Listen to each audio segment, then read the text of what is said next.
আজ মা ষষ্ঠীর মাহাত্ম্যের কথা শোনাবো সকলকে, যেই মা পৃথিবীর সকল প্রাণীকুলকে অতি যত্নে লালন পালন করছে। এই ষষ্ঠী প্রতি বছর জ্যৈষ্ঠ মাসে শুক্লপক্ষের ষষ্ঠী তিথিতেই পালন করা হয়।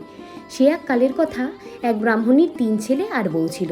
ছোট বউয়ের খাবারের প্রতি লোভের মাত্রা এতটাই বেশি ছিল যে বাড়ির খাবার চুরি করে বাড়ির পোষা কালো বিড়ালের উপর দোষ দিত। সেই কালো বিড়াল মা ষষ্ঠীর বাহন হওয়ায় সব কথা বলে দিত। এই রকমভাবে অরণ্য ষষ্ঠীর দিন ছোট বউ পুজোর সব খাবার খেয়ে কালো বেড়ালের মুখে একটু দই মাখিয়ে দিল। এইভাবে বিনা দোষে বেড়ালটিকে শাস্তি পেতে দেখে মা ষষ্ঠী তাকে বলে, এর বিধান আমি করব খুব শীঘ্রই। কিছুদিন পর ছোট বউয়ের এক ছেলে হলো, কিন্তু সকাল হতেই উধাও হয়ে গেল। কালক্রমে ছোট বউয়ের 7 ছেলে আর 1 মেয়ে হলেও সকাল হতেই উধাও হয়ে যেতে দেখে সবাই ভাবলো সেই খেয়েছে।